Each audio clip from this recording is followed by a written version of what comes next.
Hi folks, good afternoon. How's everyone doing? Good? Yeah. Thank you so much for joining us for this year's regional conference here up in Sacramento. And today for joining us at this workshop, I'm just going to make some quick introductions. But the workshop, it's called Innovative Paths to Public Service, Scaling a Successful Regional Model to Build Pathways to Public Service. And in today's panel, we have Dr. Jeff Mrazek. Yeah. And then we also have Bina Lefkovitz. Yeah. Awesome. Let's give them a round of applause, folks. Yeah. And then we also have Blaine Smith right there. And lastly, we have Charley Gilmore down here. Feel free to take a couple more seats forward. Yeah, that way you're not too far. But go for it. All right, thank you. All right, thank you for joining us today. We're going to be talking about innovative pathways to public service. This is a project that a few of us have been working on for the last couple years to bring awareness to the public sector. And the public sector has a large group of educators in the public sector. And so you'll see that today. So the objectives of today's presentation is to learn about successful regional partnerships between K-14 and municipal agencies, partners to create pathways into the public sector, understand why we are focusing on the public sector, examine a pilot to strengthen public sector pathways, and discuss ways to scale this model statewide. So just to get started, I wanted to ask everybody a question. As a young person, how and why were you involved in your community?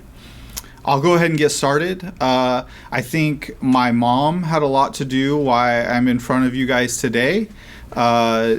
She was a local chamber member. And so I can remember being asked to or told to give up my time to organize things like car shows and mixers and be a volunteer very young in my childhood. And so I think that has led me to the understanding of public service and wanting to participate in public service. Time and time again in doing this work over the last couple years, I come into, we are definitely a coalition of the willing. And so I come into contact with folks constantly that would say, man, I really wish that I would have known that there was a pathway to public service. I really wish if I would have found this sooner, I would have really found my niche. I would have really excelled in school or in my first couple jobs if I was actually working within this. And now that I am, we are a coalition of the willing trying to move and bring this awareness to decision makers around the state. So IPPS goal and key strategies is that we are establishing the IPPS as a regional advisory body for promoting and building a diverse public sector talent pipeline of youth and young adults. So that's really what guides the coalition of the willing, of the group of folks that come together every month for the last couple years, and is going to culminate towards the end of this month. As you can see on the flyer on your guys' chair, we'll have several hundred people that will be coming and talking. We'll be sharing our key strategies, and those are public sector occupational demand study. So we have recently worked with some of our partners to commission a study of the 7-county area of Sacramento, and so we'll be releasing that at the end of the month.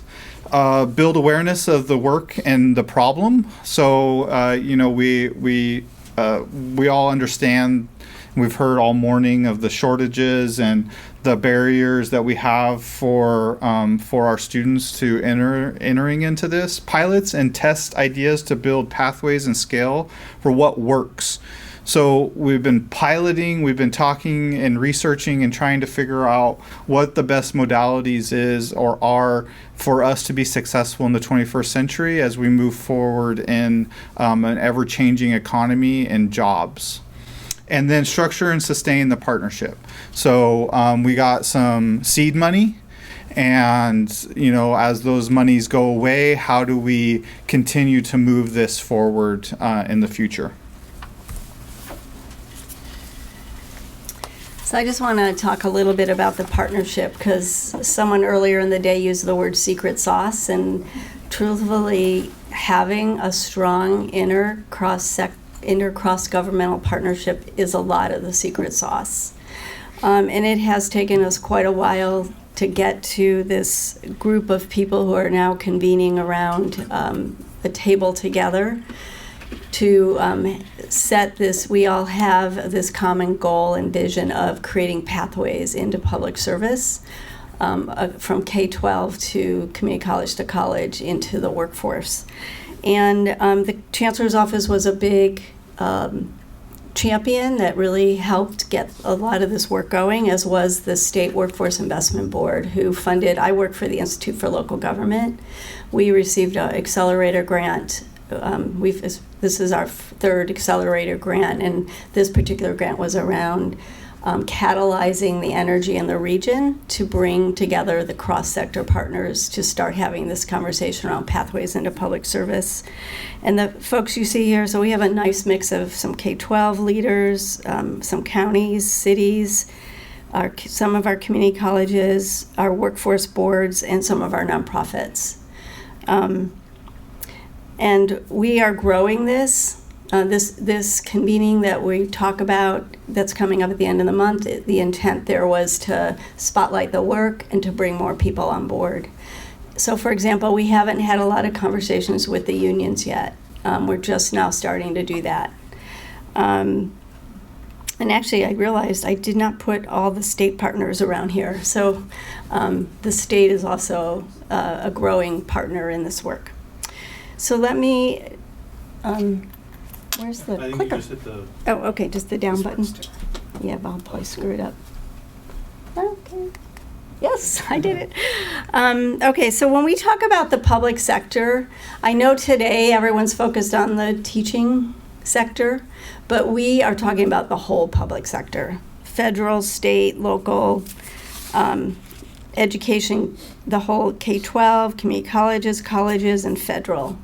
And so imagine you're just a regular resident in your community, and you have to figure out how to navigate your government. This is overwhelming. And now try to think about how do you bring these institutions together, because you all know what that's like just in the teacher field, right? So we have been slowly trying to find allies in each of these sectors to bring them together.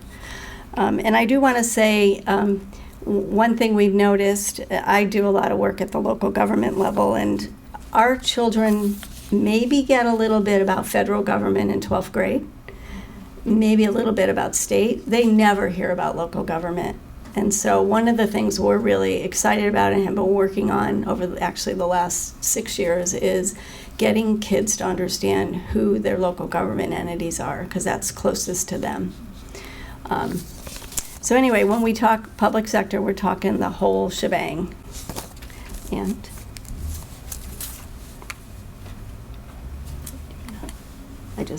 Yeah, perfect.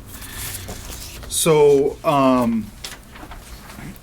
this question actually came out on my panel this morning, and it was how do we bring awareness to the regional consortiums and the work that is happening around career education and these funds that are available for program development. How do we bridge those things? Well, one of the things that I said was put data in front of the decision makers. And so we wanted to share this slide. This is a slice. This is statewide.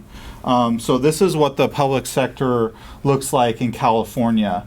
And there are over 3 million public sector jobs in the state of California.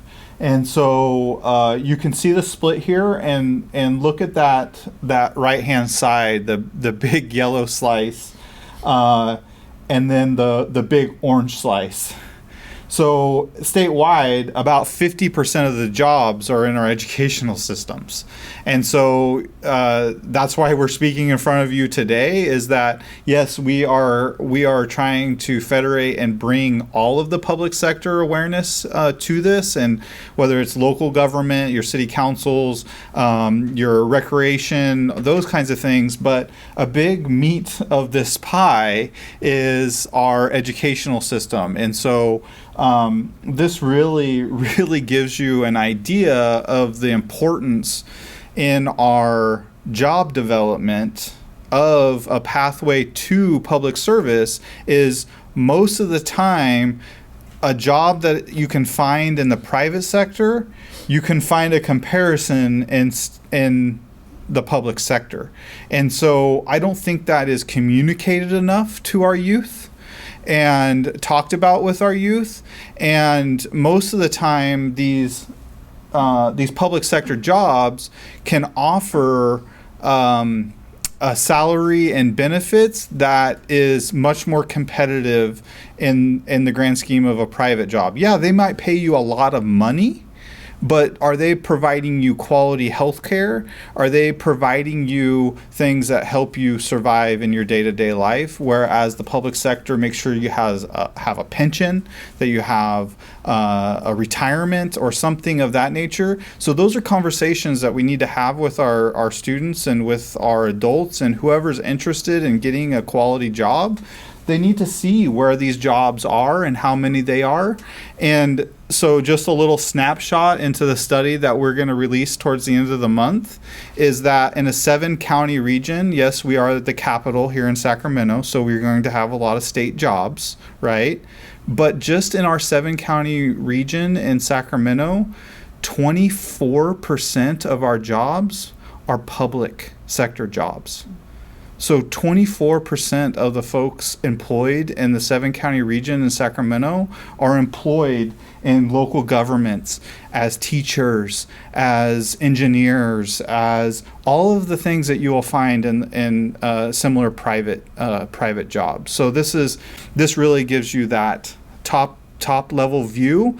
And so we're hoping now that we've done our research methodology here in Sacramento, that we'll be able to share that research methodology with other regions so that they can produce similar reports that we have, so that you can put this information in front of folks, and so that you can spur the conversation and you can start guiding younger folks, middle-aged folks, people that have been in the private sector and been preyed on by and worked to death, and come over and work for us in the public sector.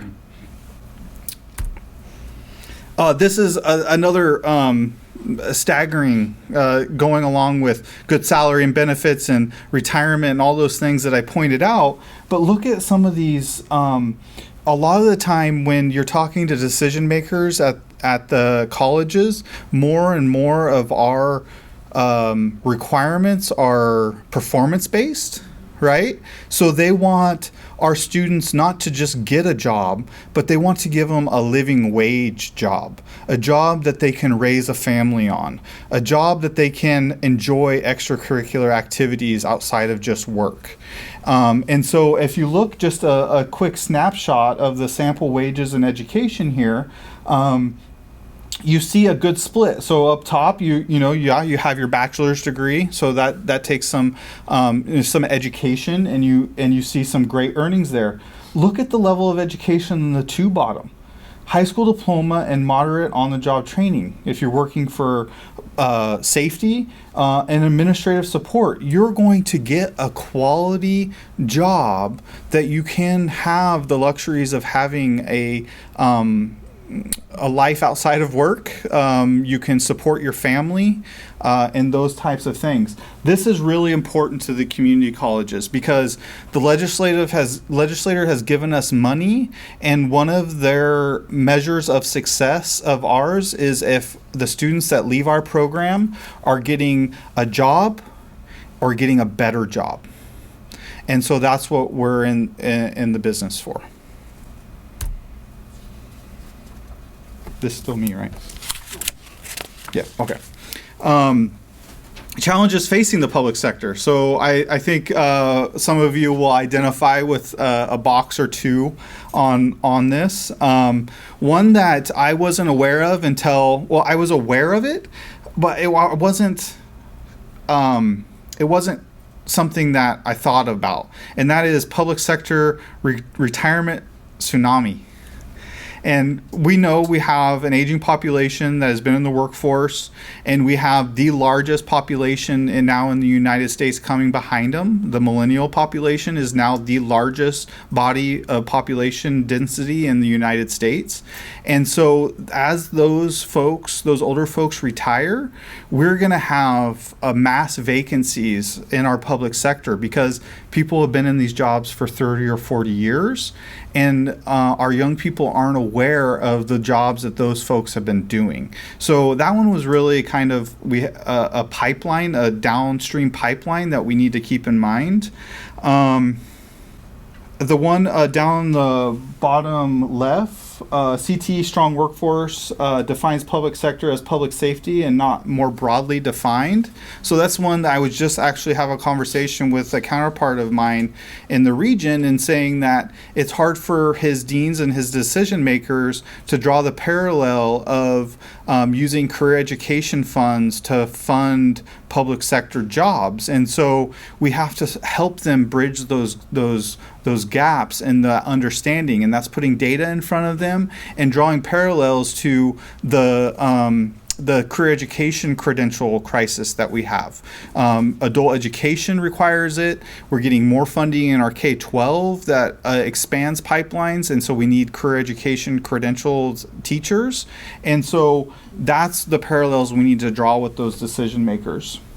The middle one, yeah. So I don't want to go through all of them, but public sector workforce does not represent community. So this is a huge one. More and more our legislators, our local governments, our state government, our police across the gamut are getting pressure and saying the people that have those jobs do not represent my community.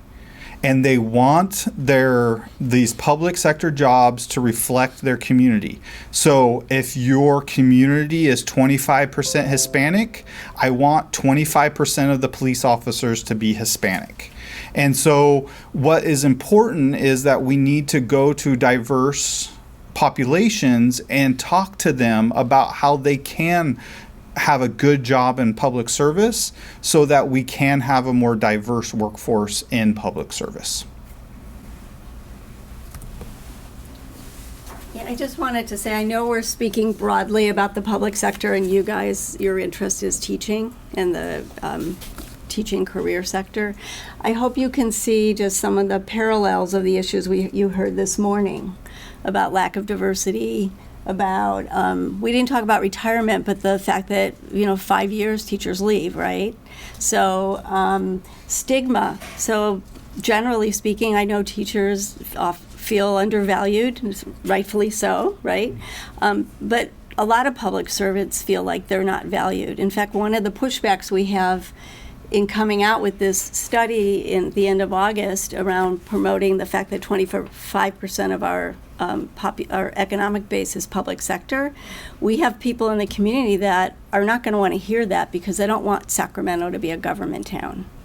So I hope you can see where the teaching sector actually is sharing a lot of the same struggles that the broader public sector is facing. So just real quick, the work we're doing under this collaborative, and again, I don't know how many of you are in regions that have like a teacher collaborative. So we're kind of, again, we've broadened it out, and one of the things we're doing is we're not just talking, we're trying to test ideas. So I'm going to zip through this, and then we're going to have Charley tell you about one specific around teacher training idea we've been testing. Youth in Government Day, getting kids connected to their local government. We are trying to get our K-12 systems and our community colleges to understand they are an employer. They should be doing a Youth in Government Day with their students at their schools and not sending them, yes, we want the kids to go out, but they could do a Youth in Government Day at the district office and see that there's bus drivers and technology people besides teachers. So Youth and Government Day, we've been testing that. We're doing a big regional one coming up in November. We have a bunch of millennials that work for the state. They have done videos about why they chose to go into public service. Now, I don't know if that's something your regions have done as you think about recruiting youth into the teaching profession, but we are trying to spotlight young people and young people of color who are working for government to show other young people that this could be a cool place to work. And the other is we have a dual enrollment project. Folsom Lake College is one of the very few colleges that has a public sector, is it maybe the only one, I don't know, but a public admin certificate and AA degree. They are right here in Sacramento. They're literally a mile from a school that's a social justice high school. We are trying to pair them up to start to create this dual enrollment pathway. And let's see, what else did I want to say about them?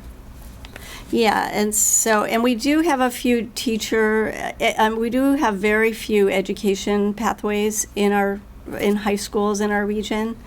And so we haven't yet had a chance to drill down into those and to see how we could connect them either to Folsom Lake or some of the other community college programs. So our idea was test these out and then scale them. And so that's kind of the process we're in right now. So let me have Charley come up and talk to you about this pilot we did with one of our high school, with one of our school districts. Hi. My name's Charley, and I work with the Sacramento County Office of Education. But before that, I spent 10 years in the classroom, and I went through a teacher prep program myself, so it's somewhat familiar with them. And my specialty is history, social science. That's what I taught for the most part, and that's the teachers that I train and I work on professional learning with. So when Bina came to me and asked me if I could help her with the training for some career and technical education teachers, I was a little bit nervous because, I know how to work with history teachers, but I'd never worked with CTE teachers before. And, school's coming back into session right now. And on Facebook, I'm seeing a lot of memes from friends.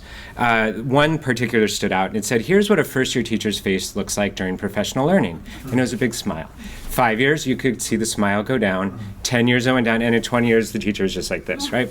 And so as somebody who delivers professional learning, it always makes me a little nervous to know that I want to make sure what we are doing is something that's relevant to the teachers in the work that they do in their classrooms, right? It's not just highfalutin theory that they don't really kind of connect to their day-to-day work. So I was nervous, but we did it, and I think it came off as a decent success. So we partnered with Twin Rivers. If you're not from the area, that's a district in North Sac, so it's a very diverse district. It's got a large, low socioeconomic status, a large number of students from low socioeconomic backgrounds. And we took teachers at the high school and middle school level who work with students in things like media production, health, sports health, agricultural and natural resources, information technology, finance, theater, and public safety. So these kind of traditional career pathways that the schools offered. And we brought them down to Sacramento for 2 days worth of training, where they got to hear from me for a little bit about civics, because I am that history social science person, so the civics was going to go in there. If we're going to talk public sector, they were going to know that public sector meant more than just local schools, right? And it meant, as Blaine was saying earlier, just a wide variety of different employment opportunities. It's not just teachers, cops, and firefighters. It's engineers, it's program analysts, it's a wide variety, it's finance people, of types of career opportunities. So they got to hear a little bit about me from civics, and then they got to network with 28 staffers from the city of Sacramento, the county of Sacramento, and the state of California to really make those connections that they could hopefully then bring back to the students that they're working with. Because ultimately their job, right, in the CTE pathway is to give students the skills to become members of the workforce upon graduation, right? So opening up some some eyes, I think, hopefully. And so this is what it looked like for us. We spent the first day at Sacramento City Hall. So we felt it was really important that we brought the teachers into the public space as we talked about public sector jobs. And they got to hear a good little 45-minute overview from me about what local government looks like. And this is something I didn't actually know until I started working with Bina in the Institute for Local Government, and I taught 12th grade government a couple of times. Like they said, you know, I could teach the kids about the federal and the state stuff, but the local stuff, not as well versed on it. There are things called special districts. Other than a school district, I didn't really know that existed. In Sacramento County, there are 100 of them. I'm not rounding up. There's literally 100 of them, of which like 65 of them have boards that are either appointed or elected to manage things like how your water gets delivered, how your mosquitoes are controlled, how your local public transport moves buses and trains and light rails and that kind of stuff throughout your community. So we kind of started by opening the teachers' eyes to like the breadth of local government and by the breadth of its existence, the breadth of the jobs that are within it. And then we brought in people from these different levels. We brought in somebody who's works with civic engagement in our mayor's office. We brought in a person who works with the California Special Districts Association, and a few other people to talk about what is it that's just kind of percolating under the surface in local government, and had some time for them to kind of have a panel, but then also to interact and network with the teachers. And then we talked about how to integrate civics into your classroom, because civics has traditionally been 4.5 months right as you're turning 18, and then we expect you to vote. Does anyone have an idea what percentage of our 18 to 24-year-olds actually participate and vote in elections? It's abysmal. It is. I think we were really, really happy in the last midterm because it hit like 30% of eligible 18 to 24-year-olds. So when 30% is like the high watermark, you know that there's got to be some help that needs to happen. So we talked about integrating civics into the CT pathway because it's not enough to do it for one semester in the senior year. The statistics show that. And the teachers were largely receptive, which was really exciting to see, that people outside of the history social science strand see the value and the need for civic education. We took them, sat them up on the dais at City Council, got them into that room, saw some of the media stuff that happens at the City Hall, which was really great for our media teachers. But I think the highlight of the day was that we brought in, at that point, 12 staff from the city, and we sat them in a circle, each at their own table, and we did what we called, here it says facilitated networking. That day we called it speed dating. So we sat them down at one-on-one with somebody in a public service, public sector job, and gave them about 5 to 6 minutes, and then we're like, okay, time to get up and move. And they made a dozen connections throughout the span of that hour with people who work in the public sector. One guy had his title was creative specialist. I really want to know what kind of work you have to do to get a title like creative specialist, because that sounds like a lot of fun. But they were able to set up really this idea of people they could bring in to talk to their students about public sector jobs, the possibility of job shadowing so that their students could go out and see what these jobs look like, and hopefully, possibly, maybe a few internships that could happen. It's very intimidating for public sector employees to want to take high schoolers on in their office. First off, they're just busy and they're not really sure what to do with them. But we're kind of afraid of teenagers unless you are around them day in and day out and you realize they're just really fun to be around. So this question of what do you do with them as they're an intern is one we always kind of have to overcome. And then the second day, we just did it again. We went to a county office instead so that we could kind of, increase our exposure to public sector. We brought in human resource professionals to talk about how to apply at the city, how to apply at the county, how to apply at the state, and SMUD, which is our local public utility here in Sacramento. And they really talked about what entry-level pay looks like. If you live in Sacramento, SMUD sounds like an amazing place to work. I didn't realize this, but it's like entry-level pay is $27, $28 an hour. Most of their jobs do not require a college degree unless you're an engineer or in the financing. And their line specialists can end up making about $200,000 a year without a college degree. Now, you have to go really high. I'm not going to do that because that just wouldn't work. But if you don't have a fear of heights, that would be an amazing career path that you might not know was so rewarding financially, and you're outside all day. That might be rewarding in a lot of other ways. And we just kind of try to integrate civics in again. If you see on the agenda, there's an activity called Babies in the River. The title alone is just really interesting, but it's this idea of if you're kind of hanging out by the river one day and you see a baby floating down in a basket, not in any immediate danger, but unattended, what do? You'd go and you'd get that baby out of the river, right? Well, what if every time you pull a baby out of the river, 2 more come down? What do you do then? And so this idea of, instead of just going after the symptom, how do you find a solution to a cause? We had people willing to build like angled baby dams to bring the babies automatically to shore, but mostly it was, let's go upriver and find out where these babies are coming from, right? And then in the end, we had another speed dating round with like another dozen people, this time focused mostly on county level jobs. And the teachers were able to make another, 10 to 12 connections in the afternoon. And my worries were about dealing with CT teachers were apparently unfounded. We surveyed them at the end, and we found that now, the 90% that felt the training was a valuable use of time, that's actually the 90% who picked 4 on a scale of 4. The other 10% picked 3. So I feel really good about that. We had no 1s on any metric, so that was good. But really just kind of the quotes down here tell you how they felt. And my favorite was, the training made me more aware of civic responsibilities. I just stopped reading there. I was like, that's great. I did my job. So yeah, it was really, it was kind of a pilot for this model that we want to do within our region. And we're really hoping that over the next couple of years that we can get more districts, get other, multiple districts together to synthesize and make those connections as well. And I think if word of mouth spreads a little bit, hopefully there'll be some interest as we go forward. We are wondering, could we do this with community college faculty or even college faculty? Because if you teach at a community college, you may not also have awareness around what your government does.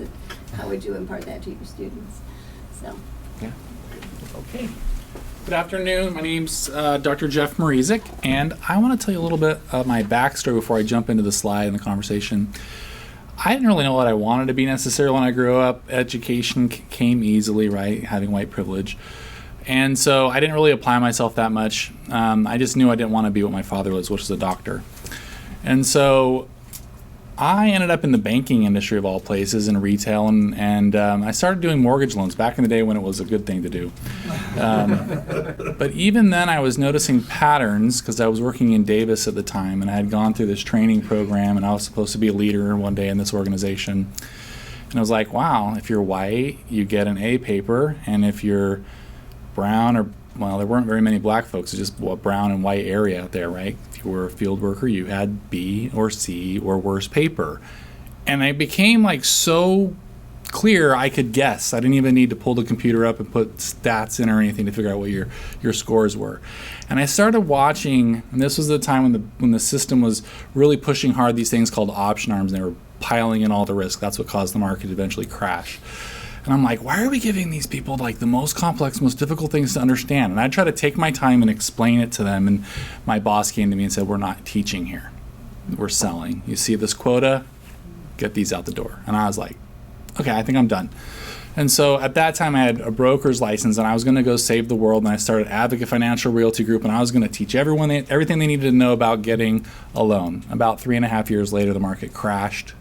I lost everything I owned and had to start over roughly around 30. Could not find a job. 18 months unemployed. I had a master's degree, and I had run a business. I was smart. Couldn't find a job. I had white privilege. Didn't do nothing for me then, right? And eventually what happened, I just put 1 million applications. My job was to fill out resumes and apply for jobs, but there were no jobs because the labor market had shut down after the mortgage market did. Eventually I landed the one job opportunity 18 months later at Franchise Tax Board. I was like, okay, I'll try government work. And it absolutely captivated me. And I think it's perhaps the best thing that has ever happened in my career was to come work for public service. Because all of those fallacies that we're ever told about me about people are lazy and the organization's inefficient and whatever we hear about the rhetoric of civil or public service or civil service, however you want to pronounce it, wasn't true. I found like really intelligent, smart, brilliant people like solving hard, difficult problems, like how to take care of millions of people's tax returns efficiently, effectively, and on time, with amazingly really cool systems changes occurring. And all of a sudden I worked in this organization of 4,000 people and I was like, couldn't stop reading the intranet. I was like, oh, look how this thing works, right? Eventually it led to me having the opportunity to work in employee development services, and where I started to do some like training and development opportunities. And that's when workforce came. And it was like this report came down. They're like, hey, there's some data about our workforce. 40% of these folks are going to be retiring in 3 years. Like 40%? So then I said, well, is that just our department? Like, no, that's the system. 200,000 employees in the state of California, where 40% are already today retirement eligible. Doesn't mean they will retire, but they can. 40%, that's nearly half. That's almost 100,000 some odd people walking out.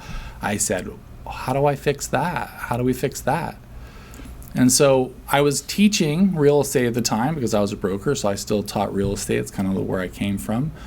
And I thought, well, there's this thing called the community college system, and it's pretty big, and it's got lots of students. How do we put them together? And so that led me on the journey of my doctorate and brought me to the question of how does the community college help with this labor shortage in civil service? Further down the line, we came through IPPS. At first, the study that spent 3 years studying education system and 3 years studying the state civil service system, and I came to a conclusion that nothing was going on. There was no activity going on to close the gap. And there was nothing local or statewide going on. So my results of my dissertation are bumpkiss, nothing's happening. At which point I tried to maintain the advisory group that led that dissertation, and eventually through time and connections and relationships, we developed IPPS, and it's about year 3 or so now. And so we're at the regional level making real effects on closing the gaps for folks. This is tangible to teacher shortage. This model is tangible to teacher shortage. We can do this. So fortunately for me, last maybe not even a year, 6-8 months, I received TPP as a new program area in my portfolio at the Chancellor's office. Perfect. That's a public civil service. I love that. That's cool. Let's figure it out. So IPPS now, and this is the potential value, and where I'm showing you a vision of potentially where we can keep going, because we've already accomplished much, and now we want to scale. So we did great in Sacramento, but is that the only market where this matters? No, we know it matters in Oakland. We know it matters in LA. We know that almost every county has city. I mean, anywhere you go, you're probably within like 10, 15 mile radius from some civil servant somewhere, right? So how do we scale it? And today we want to talk about how do we scale it for teacher preparation, right? How do we scale it for, it's not just a numbers game. I said that earlier today. It's about the quality and really making sure that we have the right teachers and the programs are effective in delivering not just great pedagogy, but also representative and community-based pedagogy, right? I work for the community colleges, and we are positioned to provide that diversity. It's clear, but why does the system continue to produce the same results? It could be asked of teaching, and it could be asked of the civil service. If we want to revolutionize our public civil service systems, we have to have them owned by the people who work there, represented by the people they serve. And then you're going to get rid of that story. It doesn't look like me, it doesn't feel like me, it's inefficient, it's ineffective. It's going to be, hey, when I go get those services, my teacher looked like me. Or when I go to the DMV, they look like me.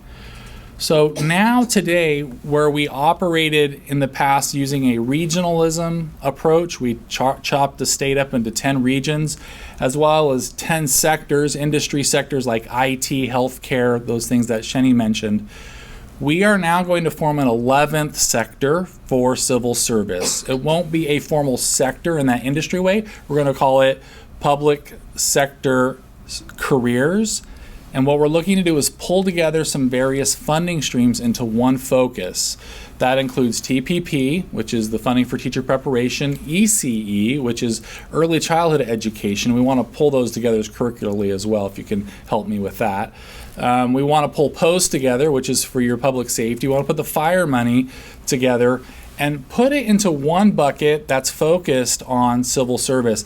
And then we want to lever the learning and the expertise and the leadership of IPPS to create an advisory statewide, and then look at how we seed some of these types of regional and local approaches to the problems from the people who are engaged in collective impact, and be able to make the changes that matter most for the communities in which they serve, rather than from the state saying on high, thou shalt have a TPP program. What is most needed would bubble up from the bottom. And that's really the essence of what you see here is our programs, the things that we've tested and piloted. It was really about the willing. They came together in the room. They meet regularly. I think we have, 80, 70, something like that in our membership.